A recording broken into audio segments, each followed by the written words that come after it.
Now the next topic, condition and warranties. अब देखो condition क्या होती है, वारंटीज क्या होती है, दोनों सिमिलर नहीं है, दोनों डिफरेंट थिंग है।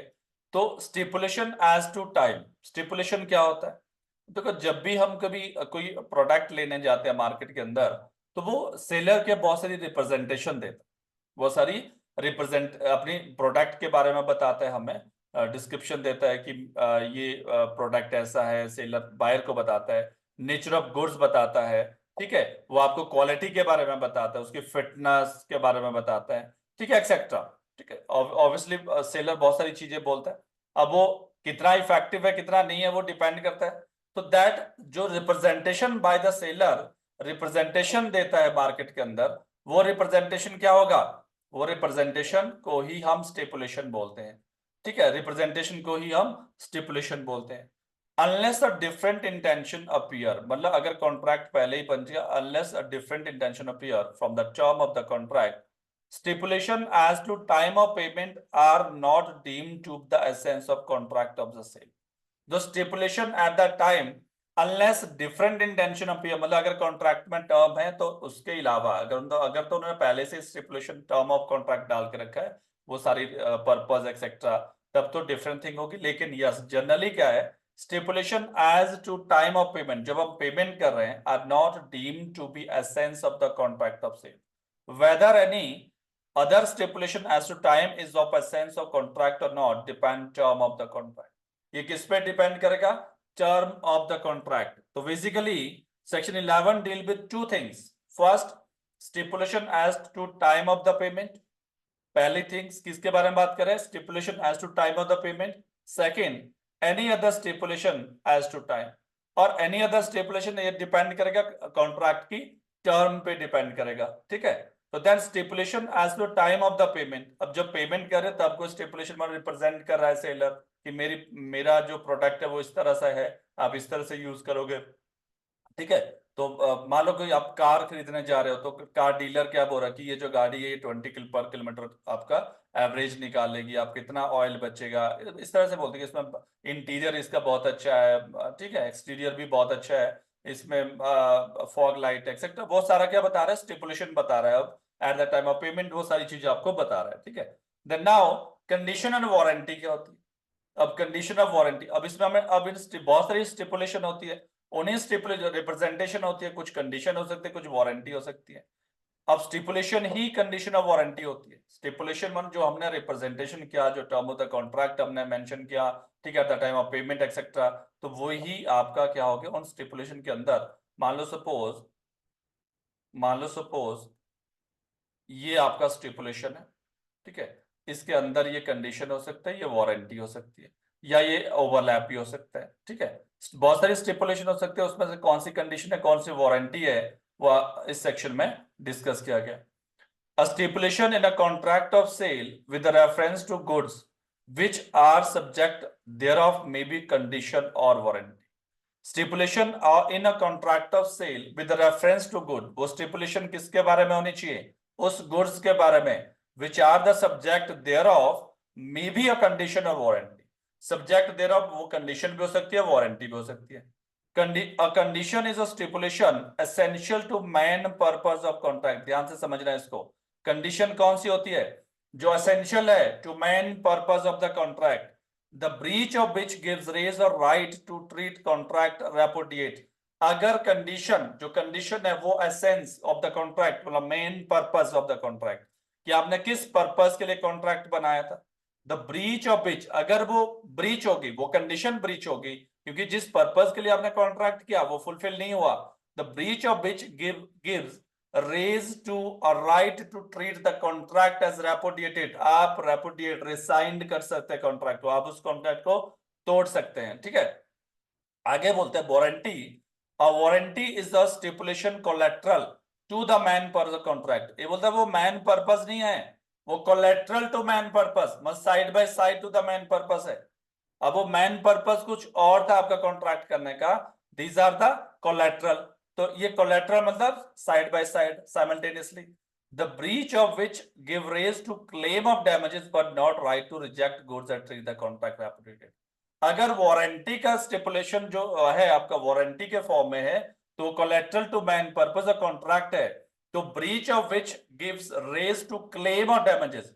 तो वारंटी का ब्रीच होने से क्या होगा, आपका, आप सिर्फ डैमेजेस क्लेम कर सकते हैं, but not to right to reject the goods. आप गुड्स को रिजेक्ट नहीं कर सकते हैं, एंड ना ही ट्रीट टू कॉन्ट्रैक्ट रेपुडिएट, ना ही कॉन्ट्रैक्ट को रेपुडिएट कर सकते हैं। Whether a stipulation in a contract of sale is condition of warranty depend in each case on the construction of the contract. A stipulation may be condition though called warranty in the contract. अब ये होता है कि कौन सी condition होगी, कौन सी stipulation condition होगी, कौन सी वारंटी होगी, डिपेंड करेगा, केस टू केस वैरी करेगा। ठीक है, हम यहाँ पे थोड़ा सा इसको समझते हैं। देखो, नाउ यू सी, जब स्टिपुलेशन की बात कर रहा है, स्टिपुलेशन मतलब representation.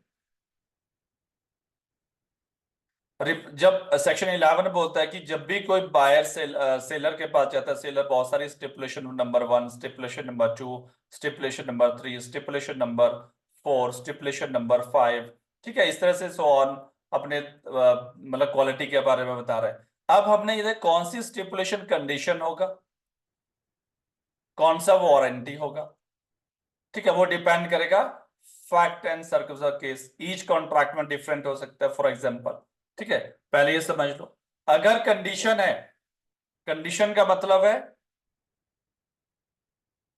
Main purpose, main purpose of contract. Warranty का मतलब है collateral to, collateral to main purpose. अब जो वारंटी है वो मेन पर्पस नहीं है ऑफ द कॉन्ट्रैक्ट। हमने कॉन्ट्रैक्ट क्यों बनाया, क्यों, क्या पर्पस है आप उस कॉन्ट्रैक्ट का, तो वो मैन पर कंडीशन होगा। अगर उसका ब्रीच हो जाता है, अगर कंडीशन का ब्रीच हो जाता है, तो पर्सन के पास राइट है, बायर के पास, he can repudiate, rescind the goods, reject the goods. ठीक है, वारंटी में सिर्फ right to claim, right to claim damages, claim damages, not reject the good, not rescind the contract. ठीक है, क्लियर। अब नाउ एक एग्जांपल से समझते हैं। मान लो सपोज ए है, A enter in the contract with B. A ने बी के साथ कॉन्ट्रैक्ट किया for to buy red sari, red sari for her daughter's marriage. She does not mention date of delivery,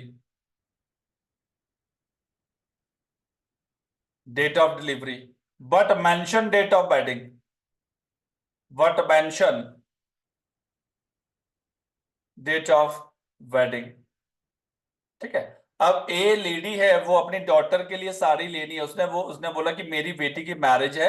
मान लो सपोज उसने डेट मेंशन किया कि 30 जैन 2024 को मैरिज है, मुझे एक साड़ी चाहिए अपने बेटी की मैरिज के लिए। ठीक है, बट उसने डेट ऑफ डिलीवरी मेंशन किया कि कब तक डिलीवर करना है आपने, बट उसने डेट ऑफ मैरिज मेंशन किया यहाँ पे। अब what is the purpose here, sari का पर्पस क्या है लेने का, पर्पस है मैरिज के लिए, रेड साड़ी का पर्पस है। तो in that case what is the condition, कि वो साड़ी आपकी मैरिज के लिए आनी चाहिए। अब मान लो suppose if seller does not deliver sari, अगर सेलर ने साड़ी डिलीवर नहीं की before wedding, but wedding date उसने डिलीवर की वो मान लो 3 फेब, और वेडिंग डेट से पहले वो उसने डिलीवर नहीं की, तो देन द लेडी है ए has right to repudiate the contract, because what is the purpose, main purpose after the marriage, जब मैरिज कंप्लीट हो जाएगी, साड़ी का क्या करेगी वो, ठीक है, उसका पर्पस ही कॉन्ट्रैक्ट तभी किया था कि मुझे रेड साड़ी चाहिए, और वो उसकी कंडीशन थी। क्या कंडीशन थी, कि वेडिंग के लिए चाहिए। कॉमन सेंस की बात है ये, तो फ्रॉम द सर्कमस्टेंस क्लियर है कि वेडिंग के लिए बोला है, तो वेडिंग 30 तारीख है, बता भी दिया कि 30 तारीख है, तो 30 से पहले डिलीवर होना चाहिए था। तो lady has right to repudiate the contract, seller bound to deliver sari, तो यहाँ पे सेलर बाउंड है कि डिलीवर बिफोर वेडिंग, वो बाउंड है कि बिफोर वेडिंग। अब सेम ईयर अगर हम और एग्जांपल लेते हैं, मान लो suppose A goes to car showroom, car showroom में गया, उसने कार डीलर से बोला कि मुझे ऐसी कार चाहिए जो ऐसी कार चाहिए जिसकी स्पीड 150 किलोमीटर पर आवर हो, 150 किलोमीटर, ठीक है। अब देखो पर्पस क्या है, ये पर्पस है इसका, मतलब मेन पर्पस इसको स्पीड वाली कार चाहिए। कौन सी चाहिए? स्पीडिंग वाली कार चाहिए जिसमें 150 किलोमीटर पर आवर के हिसाब से चले, ठीक है। बट बट डीलर ने इसको कार दे दिया, क्योंकि सेलर बायर ने अपना पर्पस बता दिया, दैट इज द कंडीशन, इसी कंडीशन पे उसने कार परचेज करनी है, that is the main purpose. Main purpose क्या है? 150 किलोमीटर पर आवर की वाली कार चाहिए थी, स्पीड वाली। अब मान लो इसने कार ली, उसकी स्पीड है 110 किलोमीटर। अब इसको पता चलता है कि इसकी इसकी स्पीड तो 110 है, 150 तो जा ही नहीं रही है, तो in that case he has right to repudiate the contract, उसके पास right to repudiate the contract है। अब इसी को हम वारंटी देखते हैं। देखो वारंटी दो तरह से हो सकती है। वारंटी एक, आपका जब आप कोई भी परचेज करते हो, कोई भी प्रोडक्ट परचेज करते हो, उसमें वारंटी कार्ड आता है। वारंटी कार्ड का मतलब है आपका जो एक्सप्रेस करके वारंटी दे रहे हैं, आपको वारंटी कार्ड दे रहा है। एक वारंटी होती है आपका इम्प्लाइड वारंटी होता है, जो एट द टाइम ऑफ, ठीक है, आपका साइमल्टेनियसली चलता है कंडीशन। अब देखो मेन थिंग क्या है, मान लो सपोज ए गाड़ी लेने जाता है, ए को कार चाहिए, गाड़ी लेने जाता है, बी से बोलता है कि मुझे कार लेना है। उसने बोला ठीक है सर, ये ज्यादा बेस्ट कार है, ठीक है। इसको मतलब नहीं है, इसको स्पीड से मतलब नहीं है।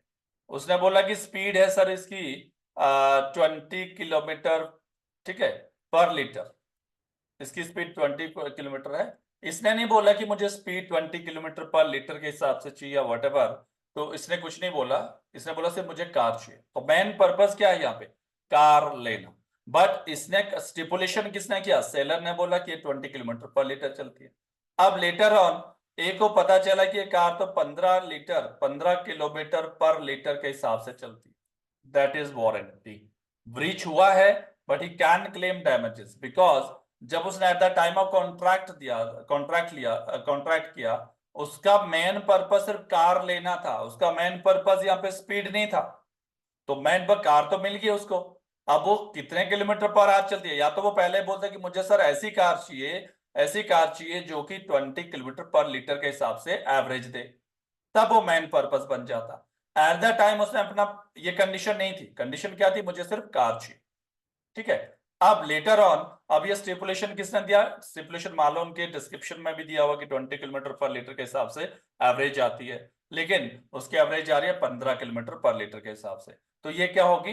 कोलेट्रल टू मेन पर्पस है कार लेना, इसका कोलेट्रल क्या हो गया कि उसकी कोलेट्रल जो कंडीशन स्टिपुलेशन है वो ब्रीच हो गया। देन मोर यहाँ पे जस्ट ओनली क्लेम कर सकता है वो डैमेजेस, ठीक है। तो वो हो गया आपका वारंटी। क्लियर हो गया? मतलब अकॉर्डिंग टू जो सेक्शन 12 बोलता है आपका कि जो main purpose of the contract है वो आपका कंडीशन हो गया, और कोलेट्रल हो गया वो आपका वारंटी हो गया। Then now the when condition to be treated as warranty, तो कब ऐसी कौन सी सिचुएशन है जब कंडीशन को ही हम वारंटी ट्रीट करेंगे, ठीक है। कंडीशन को क्या ट्रीट करेंगे आप? वारंटी ट्रीट करेंगे, ठीक है। तो where a contract of sale is subject to any condition to fulfilled by the seller, where a contract of sale is subject to any condition to fulfilled by seller, the buyer may waive the condition, voluntarily waive कर देगा उसको condition fulfil करने से माफ कर देगा, और elect to treat the breach of condition as the breach of warranty and not as ground for treating the contract as repudiating, ठीक है। पहला देखो, दो चीजें यहाँ पे, कब कंडीशन को ट्रीट किया जाएगा वारंटी, ये ऑप्शन किसके पास है? बायर के पास है। मान लो कोई कॉन्ट्रैक्ट ऑफ सेल हुआ और वो कंडीशन है, condition to be fulfilled by the seller, condition किसने फुलफिल करनी है? सेलर ने। कंडीशन क्या, main purpose of the contract. अब बायर के पास ऑप्शन है, he can waiver by buyer, मतलब he can waive the condition. वो वेव मतलब एक तरह से वेव ऑफ करना, ठीक है। Buyer is not bound to return the goods, अगर उसने वेव किया elect to it generally क्या buyer not bound to return the good, is an option to waive, so that means voluntarily, when voluntarily treat the breach of condition as breach of warranty। तो हम जो main purpose जो breach of condition क्या seller ने, हम buyer जो buyer है उस पास राइट है वो वेव कर सकता है, तो वेव करने से क्या हो जाएगा, उसको हम क्या ट्रीट करेंगे, वारंटी ट्रीट करेंगे। After that the contract can not be repudiated, वो इस ग्राउंड पे फिर कॉन्ट्रैक्ट को रेपुडिएट नहीं कर पाएगा। He can only claim damages, ठीक है। When contract of sale is not severable and buyer has accepted the goods or part thereof, the breach of any condition to be fulfilled by the seller can only be treated as breach of warranty and not as goods for rejecting the goods and treating the contract as repudiate unless there is a term of contract except implied of the effect. Nothing in this section shall affect the case of any condition warranty fulfilled of which excused by law by reason of impossibility of otherwise। अगर impossibility law के तभी applicable नहीं होगा। देखो section 12 बोलता है दो तरह से कंडीशन को, और जो कंडीशन को है उनको वारंटी में कन्वर्ट कर सकते हैं। ए और बी के बीच कॉन्ट्रैक्ट हुआ, ठीक है, ए और बी के बीच मान लो कॉन्ट्रैक्ट हुआ 100 वुडन चेयर का, ठीक है। ए सेलर है, बी बायर है। इन्होंने कॉन्ट्रैक्ट की, ए ने बोला कि ठीक है मैं तुम्हें 100 वुडन चेयर सप्लाई करूंगा, बी ने बोला ठीक है मुझे 100 वुडन चेयर चाहिए। लेटर ऑन ए ने सप्लाई किया 100 प्लास्टिक चेयर। अब what is the main purpose, wooden chair चाहिए थी, main purpose that is condition, main purpose that is main condition, essential था कॉन्ट्रैक्ट के लिए, क्योंकि कॉन्ट्रैक्ट ही वुडन चेयर का बना। अब उसने क्या किया, वुडन चेयर की जगह क्या कर दिया उसने, प्लास्टिक की चेयर उसने चेंज कर दिया। अब मान लो ऑप्शन है इसके पास, या तो ये रेपुडिएट कर दे, ठीक है, we has right to repudiate the contract. If not repudiate, अगर या तो अब मान लो सपोज मैरिज के लिए उसको 100 वुडन चेयर चाहिए था, इधर मैरिज की डेट आने वाली या कोई फंक्शन की डेट आने वाली है, इधर से ए ने सप्लाई कर दिया 100 प्लास्टिक चेयर, ठीक है। अब यूज तो करना है, तो या दो ऑप्शन है बायर के पास, या क्योंकि मेन पर्पस क्या था, वुडन चेयर चाहिए थी, ठीक है, अब उसके प्लास्टिक आ गई। अब मेन पर्पस है तो वो कंडीशन है, क्या है वो, कंडीशन है। अब या तो ये रेपुडिएट कर दे अकॉर्डिंग टू सेक्शन 12 क्लॉज 2 कि रेपुडिएट कर सकता है, कॉन्ट्रैक्ट को ही रिसाइन कर सकता है, यस। बट अब मान लो सपोज इसने बोला कि मैं वेवर बाय बायर, इसने वो एक्सेप्ट कर लिया, ठीक है, क्या कर दिया, एक्सेप्टेंस बाय द बायर भी हो सकता है, वेवर, इसने वेव कर दिया। जो कंडीशन थी, कंडीशन क्या थी, वुडन चेयर को फुलफिल करने की, तो देन एज वारंटी, अब ये जो कंडीशन है, अब अगर ये इस तरह से ट्रीट करते हैं, अब ये कंडीशन क्या थी, वुडन चेयर की, अब वो क्या किस में कन्वर्ट हो जाएगी, वारंटी में कन्वर्ट हो जाएगी। जैसे ये वेव कर देगा उस कंडीशन को, या एक्सेप्ट कर देगा उस कंडीशन को, तो देन क्या बन जाएगा, वो वारंटी बन जाएगी। अब जैसे ही वारंटी कन्वर्ट हो जाएगा, मान लो उसने एक्सेप्ट कर दिया, अब वापस नहीं किया, उसने यूज किया वो प्लास्टिक चेयर, तो he can claim damages only, वो फिर डैमेजेस क्लेम कर सकता है, कॉन्ट्रैक्ट को रिसाइंड नहीं कर सकता है। जैसे दो चीजें आ गई यहाँ पे, एक दो कंडीशन में हो सकता है, एक जहां पे खुद बायर क्या करता है, वेवर बाय बायर, क्या वेव कर रहा है, कंडीशन को वेव कर रहा है। दूसरा acceptance by the buyer, acceptance by the buyer उसको एक्सेप्ट कर गया जो चीज उसने भेजी थी, और चाहे वो कंडीशन सेलर ने ब्रीच क्यों ना किया हो, तो कंडीशन कन्वर्ट इनटू किसमें कन्वर्ट हो जाएगा आपका, वो वारंटी में कन्वर्ट हो जाएगा। देन सेकंड थिंग, अब सेम ईयर अगर आप सेक्शन 42 के साथ, अगर यहाँ पे आप 42 सेक्शन को यहाँ पे रेड विद कर सकते हैं सेक्शन 13 के साथ। 42 प्रोवाइड्स मोड ऑफ एक्सेप्टेंस, वो भी एक्सेप्टेंस की बात कर रहा है कि किस तरह से एक्सेप्ट किया जाएगा। the buyer is deemed to have accepted the goods in the following condition. Number one, intimation the seller about the fact of acceptance. Intimation करना पड़ेगा बायर को कि मैंने एक्सेप्ट कर लिया, मतलब मैनर दी एक्सेप्टेंस कैसे हो सकता है, जैसे एक्सेप्टेंस बाय द बायर, उसको सेक्शन 42 के साथ ऐड विद कर सकता है. Doing any act which is inconsistent with the ownership of seller when the goods are delivered. Third thing, after less or reasonable time, he retained the goods without informing the seller that he is reject them. मतलब cell आपके पास goods आ गई, आपने उसको retain करके रखा, आपने वापस नहीं किया, तो एक रीजनेबल टाइम में हम क्या कंसीडर करेंगे, डीम्ड मानेंगे कि आपने गुड्स को एक्सेप्ट कर दिया. ठीक है, ये तो हो गया कि कौन सिचुएशन में आपका कंडीशन कन्वर्ट होता है इनटू वारंटी में. ठीक है, और फिर उसका रिजल्ट क्या रहेगा वो डिफरेंट ही रहता है. Then second third thing, implied undertaking as to title etc. In a contract of sale, unless circumstances of contract are such as to show a different intention, there is an implied condition on the part of the seller that in case of sale, he has a right to sell the goods, and that in the case of agreement to sale, he will have the right to sell the goods at the time when the property is to pass.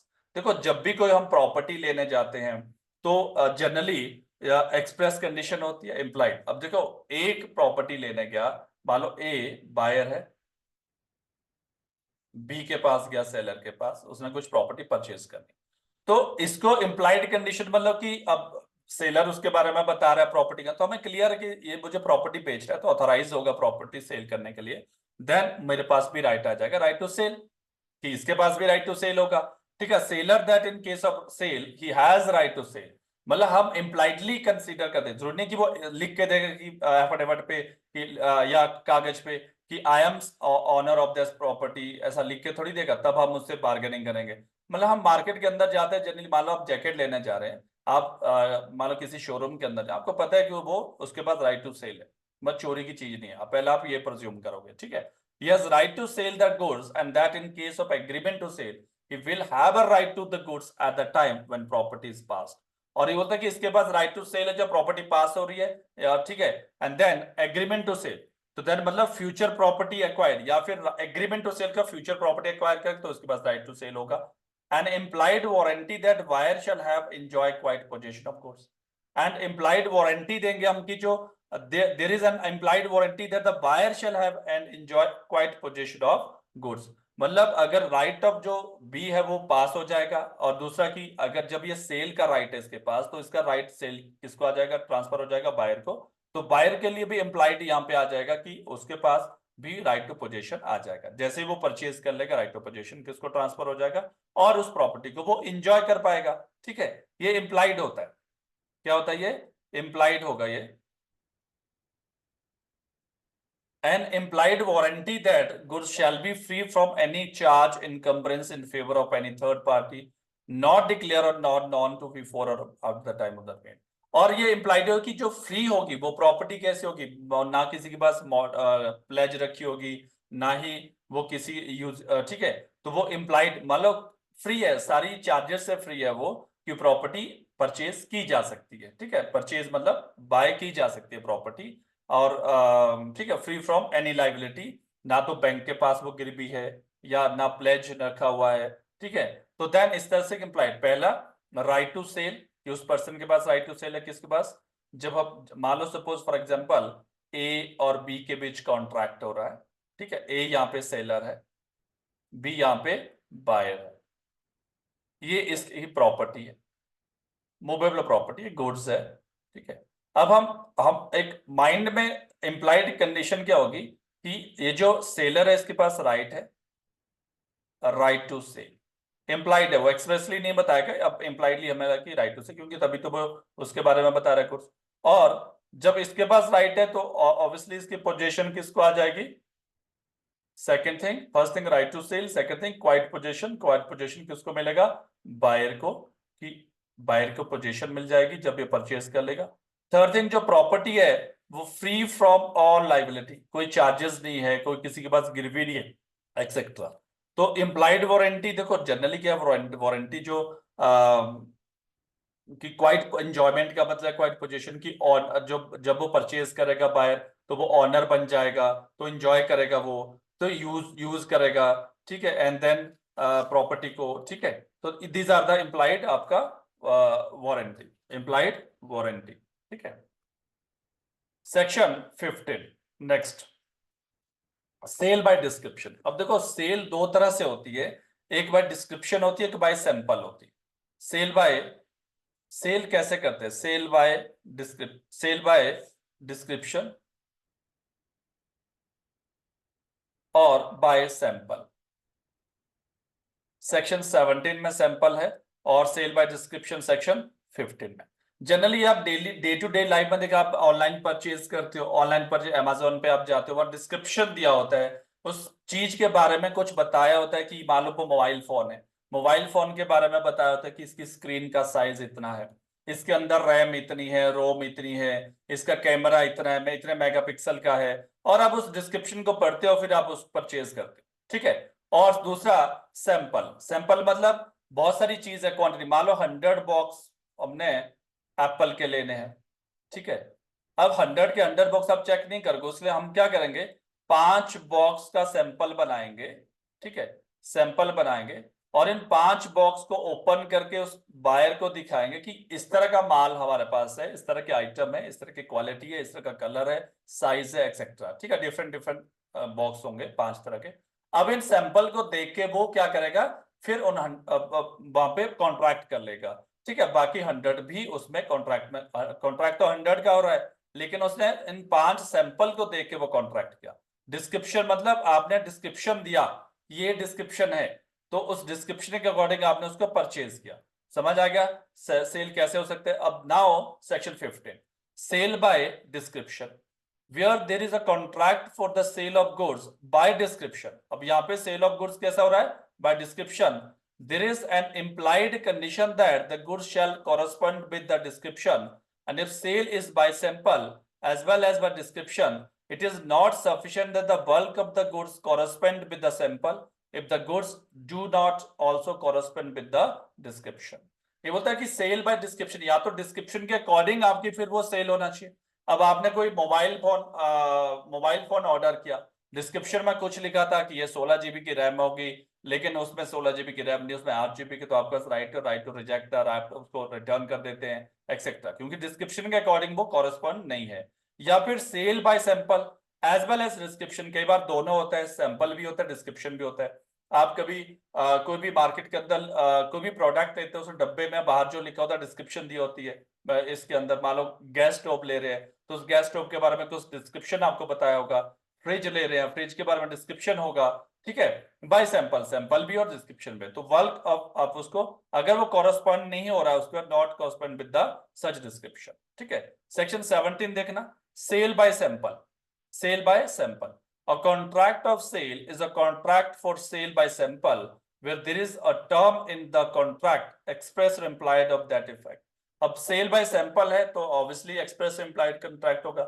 In the case of contract of sale by sample there implied condition that bulk that shall correspond with the sample call. तो implied condition होगी, जो हमने sample देखा same बाकी boxes of जो apple के boxes है same इस क्वालिटी के होंगे, ठीक है। दो इम्प्लाइड कंडीशन होती है, that the buyer shall have the reasonable opportunity of comparing the bulk with the sample, कि उसके पास रीजनेबल अपॉर्चुनिटी को कंपेयर करेंगे, जो सैंपल है 5 बॉक्स वो अदर बॉक्स के साथ कंपेयर कर दे। that the goods shall be free from any defect rendering their matchable which would not be apparent or reasonable examination of the sample, ठीक है। तो ये सेल बाय सैंपल होगा। क्लियर हो गया? देखो सेल बाय डिस्क्रिप्शन मैंने बता दिया, जो डिस्क्रिप्शन लिखा हुआ होता है, और दूसरा goods must not correspond with the description, तो सेक्शन 15 आ जाएगा।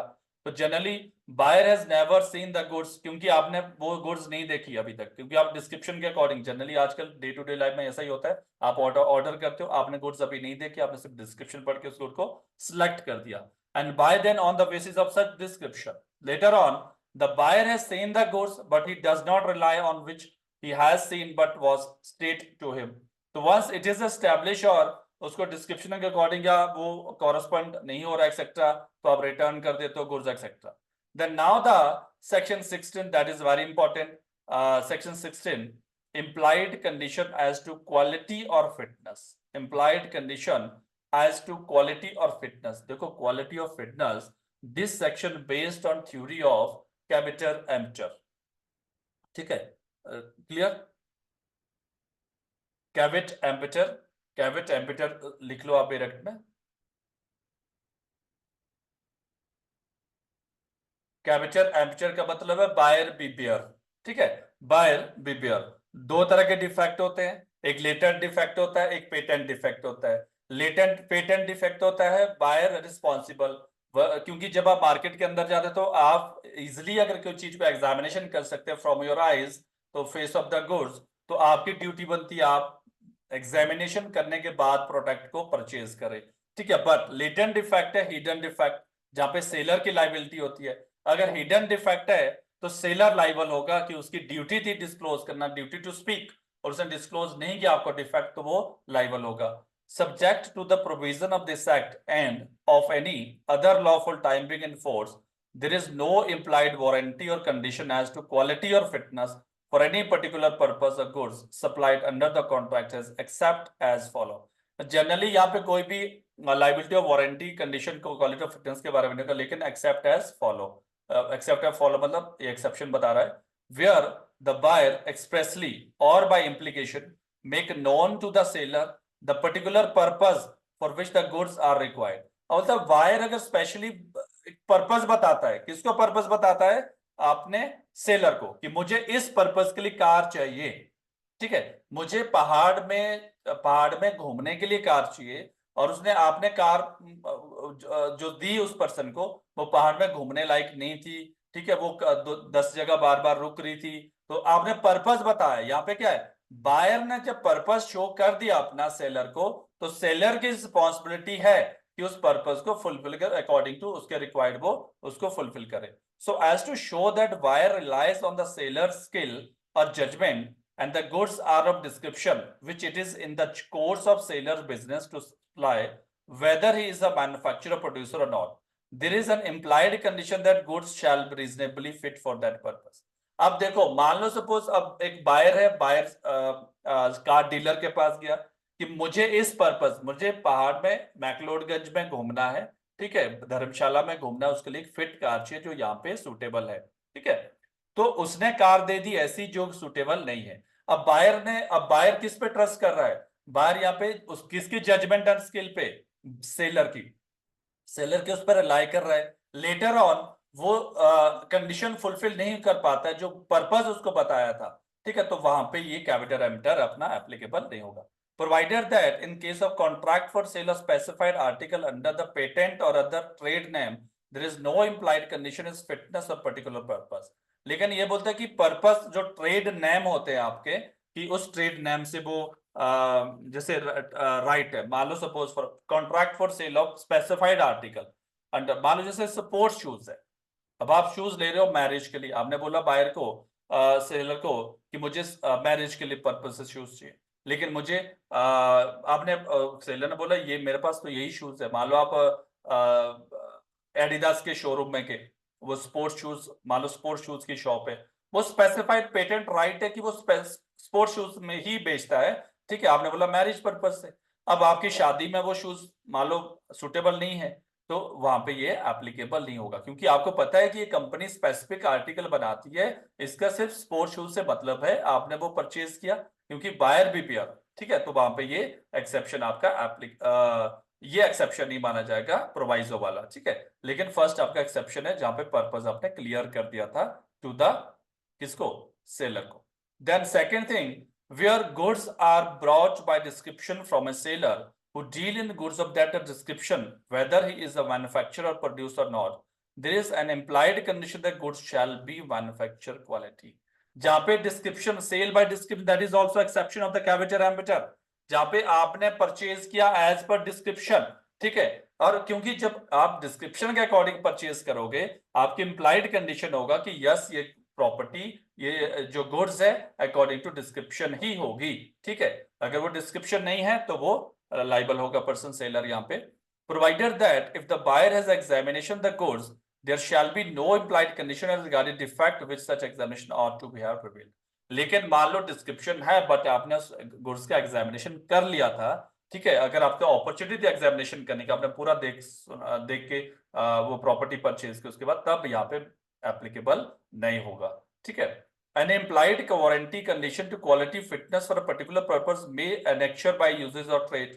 Third thing बोलता है in case of sale of description sample, fitness for particular purpose uses using the goods. अब जिस पर्पस और पर्टिकुलर चीज के लिए वो बनाई जाते हैं, quality fitness particular purpose may be annexure by uses of trade. अब कोई कंपनी है, वो ट्रेड है, मान लो सुबह अगर कोई कार है वो टूरिंग पर्पस के लिए चाहिए, ठीक है, और वो टूरिंग पर्पस के लिए कार को बनाता है, तो उसके कंडीशन ऑफ फिटनेस पे क्लियर है कि अगर वो इम्प्लाइड वारंटी होती है कि ये जो प्रोडक्ट है, ये जो कार है, ये सिर्फ टूरिंग पर्पस के लिए है, तो अगर वो टूरिंग पर्पस के लिए फिट नहीं होती है तो वो नॉट एक्सेप्शन आ जाएगा यहाँ पे, ठीक है। An express warranty or condition does not negate the warranty of condition implied by this unless inconsistent with.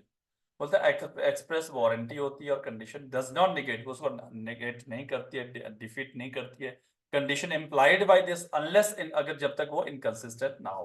तो देखो अकॉर्डिंग टू सेक्शन 16 ये बेस्ड अपॉन द आपका बेस्ड अपॉन बायर बिहेवियर, मतलब बायर बिहेवियर का कैपिटल एबिटर, ठीक है। तो then but there are कुछ एक्सेप्शन है जनरली का फिटनेस बायर पर्पस। पहला कि buyer tell the seller, buyer ने किसको बताया, buyer tells the seller, seller को उसने बताया कि मुझे इस पर्पस के लिए गुड्स रिक्वायर्ड है। अगर वो पर्पस फुलफिल नहीं हुआ क्योंकि उसने पहले बता दिया गुड पर्पस, और सेलर ने आपको ऐसी चीज दी जो उस पर्पस के लिए फिट नहीं है, तो वहां पे सेलर लाइबल होगा। The buyer relies on the skill and judgement of the seller, वो किस पे रिलाई कर रहा है, judgement skill of the seller, first clause की बात कर रहा हूं। Then goods are of such description which is ordinary course of business of seller, ठीक है, तो इन दैट केस वो लाइबल होगा। बट अगर कोई पेटेंट गुड्स है, जैसे मैंने बताया स्पोर्ट्स शूज, आप किसी शूज की शॉप में गए और लेकिन वो स्पोर्ट्स शूज के लिए फेमस है, उसका पेटेंट राइट है स्पोर्ट्स शूज के लिए, आपको शूज चाहिए मैरिज के लिए पर्पस, ठीक है, तो ये तो क्लियर था कि आप जिस शॉप में गए वो शॉप किस चीज के लिए, स्पोर्ट्स शूज के लिए फेमस है, तो इन दैट केस एक्सेप्शन यहाँ पे एप्लीकेबल, तो यहाँ पे बायर ही लाइबल होगा, सेलर लाइबल नहीं होगा। सेकेंड थिंग क्लॉज 2 बात करता है if it provide that where goods are brought by description, अगर डिस्क्रिप्शन के अकॉर्डिंग आपने गुड्स ली तो इम्प्लाइड कंडीशन वारंटी होगा कि वो आपका कंडीशन होगा कि वो गुड्स अकॉर्डिंग टू आपका कंडीशन होना चाहिए, अगर वो नहीं है तो आप रिटर्न वगैरह कर सकते, बट देयर इज ऑल्सो एक प्रोटेक्शन है यहाँ पे सेलर के लिए कि अगर आपने एग्जामिनेशन कर लिया था उन गुड्स का, डिस्क्रिप्शन के बाद एग्जामिनेशन भी कर लिया था, तो not liable. Second thing, third thing section 16+3 बोलता है provide that an implied warranty और कंडीशन एज टू क्वालिटी और फिटनेस फॉर पर्टिकुलर पर्पस में be annexure by the user of trade, मतलब कोई बिजनेस पर्पस है, आपका बिजनेस पर्टिकुलर उस पर्पस के लिए, trade manually for that purpose के लिए आपका ट्रेड होता है, और वो पूरी होनी चाहिए, नहीं तो ब्रीच माना जाएगा, ठीक है। तो अगर आप मान लो आपकी कंपनी कोई कार है वो टूरिंग पर्पस के लिए बनाती है, और आपकी कार टूरिंग पर्पस के लिए बनाई किसी पर्सन ने परचेज, क्योंकि उसको पता है ये कि कार है, ये जो मैन्युफैक्चर कंपनी है सिर्फ टूरिंग पर्पस के लिए कार बनाता है, तो आपने पहाड़ों में घूमना आप टूरिंग पर्पस, लेकिन आप वो कार फुलफिल नहीं कर पाए उस पर्पस को, तो क्योंकि नाम से ही होता है कि अच्छा कोई कार होती है वो स्पीड के लिए बनती है, कोई कंपनी होती है उसका यूजेस नेचर है कि इस पर्पस के लिए हमने ये प्रोडक्ट तैयार किया हुआ है, ठीक है। अब वो पर्पस फुलफिल नहीं हो रहा तब भी ब्रीच आपको मानना पड़ेगा, ब्रीच माना जाएगा, फिर वह यहाँ पे ये बायर बिहेवियर वाला एप्लीकेबल नहीं होगा कॉन्सेप्ट। देन 16+4 ऑब्वियसली मैंने आपको बता दिया निगेट नहीं करता है। देन 17 आपको आपका की बाय सैंपल, ठीक है, तो ये कंडीशन ऑफ वारंटी के रिलेटेड था, लेकिन यहाँ पे ध्यान रखना जब आप गुड्स परचेज करते हो, अब मैं थोड़ा सा इसको आपका protection consumer protection act, consumer protection act और सेल ऑफ गुड्स एक्ट, ठीक है, सेक्शन 6 में क्या buyer behaviour consumer protection act में एप्लीकेबल होता है, तो आंसर इज नो। तो बायर बिहेवियर आपका सिर्फ सेल ऑफ गुड्स में ही एप्लीकेबल होगा। कंज्यूमर प्रोटेक्शन एक्ट में क्या करते हो आप, कंज्यूमर प्रोटेक्शन एक्ट में, तो question is has the consumer protection act affect this theory, कौन सी थ्योरी, कैविटर एमिटर थ्योरी से अफेक्ट होगा। तो कंप्लेंट फाइल्ड इन फॉर्म जो फॉर्म होता है कंज्यूमर फॉर्म होता है, आप वहां पे कंप्लेंट फाइल करते हो, यहाँ पे क्या होगी कंप्लेंट फाइल करते हो, पर्टिकुलर फॉर्म जो फॉर्म होगा, और यहाँ पे क्या होता है सूट क्लेम किया जाता है, सूट सेल ऑफ गुड्स में सूट क्लेम किया जाता है। एंड ठीक है, and then any kind of defect seller liable, seller ही लाइबल होगा, किसी भी तरह का डिफेक्ट होगा गुड्स में, चाहे वो वारंटी से रिलेटेड, कंडीशन से रिलेटेड, किसी भी तरह का डिफेक्ट होगा, सेलर ही लाइबल होगा। यहाँ पे इफ डिफेक्ट लेटेंट होगा, सेलर नॉट रिस्पॉन्सिबल।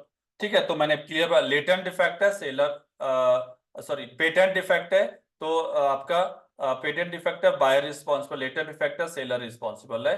ठीक है, then caveat emptor but only, देखो consumer protection abolish the theory of caveat emptor, उसने कैविटर एम्प्टर को एबोलिश किया, वहां पे कैविटर एम्प्टर के एप्लीकेबल नहीं होगा। बिकॉज मोस्टली जो आज के डेट में हम जो शॉपिंग करते हैं, जो परचेज करते हैं गुड्स, वो depending upon the skill and judgement of the seller in the, जो सेलर होता है उसकी जजमेंट और स्किल पे डिपेंड करता है। तो देन मोस्टली जो sale is taking place by corresponding nowadays, corresponding मतलब डिस्क्रिप्शन के थ्रू ही हम तो सेल परचेज करते हैं। तो इन दैट केस मान लो जैसे अमेजोन से ऑर्डर कर दिया डिस्क्रिप्शन को देख के, तो अगर वो फुलफिल नहीं कर रहा requirement as per the description, तो राइट टू रिटर्न है आपके पास। ठीक है, etcetera. This is all about हमारा फॉर्मेशन ऑफ कॉन्ट्रैक्ट सेक्शन 4 से लेकर आपका सेक्शन 16 तक। एक बार डायरेक्ट आप रिवाइज कर लेना, वैसे ट्राई किया कि आपको बेस्ट से बेस्ट आप समझ आ सके। ठीक है, देन नेक्स्ट हम नेक्स्ट टॉपिक जो डिस्कस करेंगे वो है fact of contract section 18 to 13। ठीक है।